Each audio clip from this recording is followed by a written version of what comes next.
আজকের এই বিশেষ বিশ্লেষণে সবাইকে দারুণ এক স্বাগতম। ঠিক আছে, চলুন সরাসরি শুরু করা যাক। আজকের মূল বিষয়টা হচ্ছে বর্তমানের এই কোলাহলপূর্ণ একেবারে নয়েজে ভরা ইন্টারনেটের দুনিয়ায় আমরা কিভাবে খাঁটি বা জেনুইন কানেকশন খুঁজে পেতে পারি। চারিদিকে শুধু তথ্যে ছড়াছড়ি, তাই না? কিন্তু তার মাঝে সত্যিকারের মানসম্মত, অনুপ্রেরণাদায়ক কিছু খুঁজে পাওয়া যেন খড়ের গাদায় সোজ খোঁজার মতো ব্যাপার হয়ে দাঁড়িয়েছে। আজ আমরা ঠিক এই জটটাই খোলার চেষ্টা করব।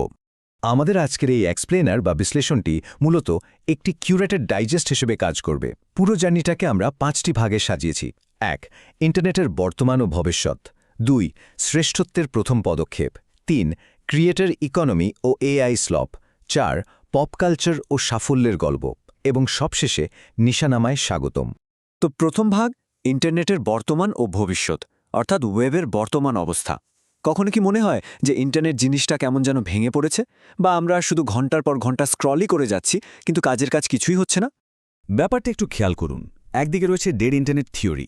এটা এমন এক অবস্থা যেখানে মনে হয় যেন পুরো ইন্টারনেট অবিরাম স্ক্রোলিং, বিশাল বিশাল টেক প্ল্যাটফর্মে একচেটিয়া আধিপত্য আর ডেটা চুরির ভয়ের মধ্যে আটকে যাচ্ছে। রীতিমতো দম বন্ধ করা একটা ব্যাপার।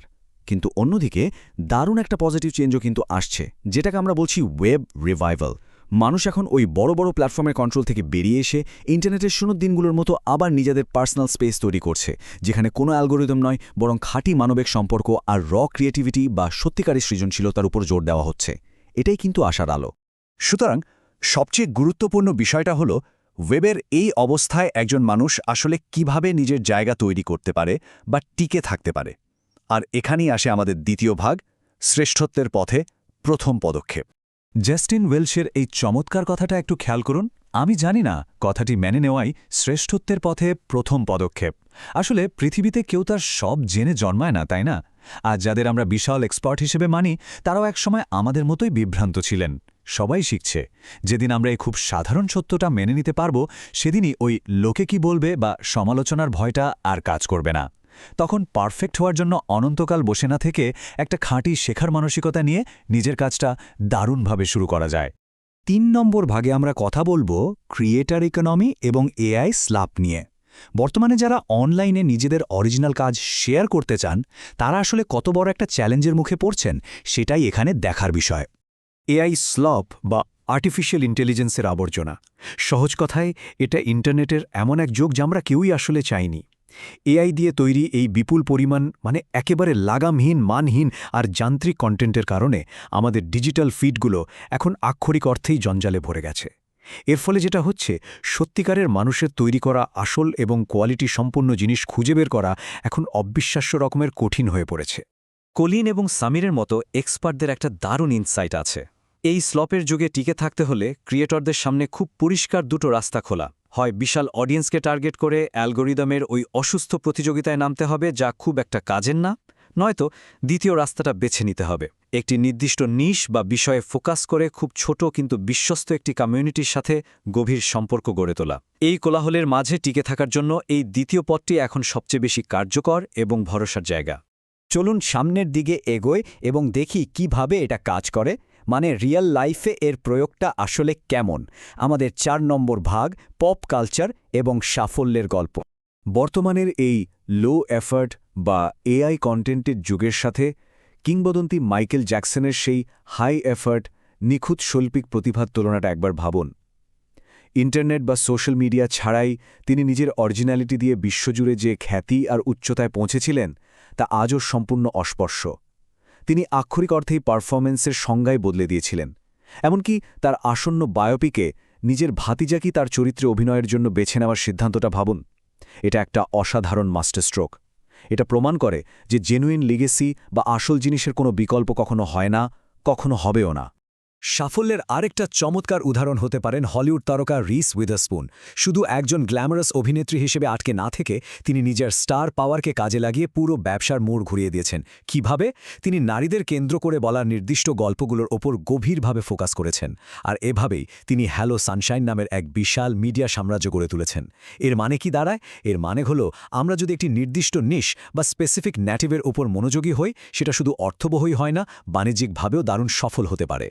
পপ কালচার থেকে একটু বেরিয়ে আধুনিক ওয়েবের আরেকটা দিক যদি দেখি, মডার্ন আউটরিচ। এখানে হাসনাত আবদুল্লার মতো নতুন প্রজন্মের পলিটিক্যাল ফিগারদের উদাহরণ টানা যায়। তারা কিন্তু ঠিকই বুঝতে পেরেছেন যে আধুনিক ওয়েবের ভাষাটা কেমন।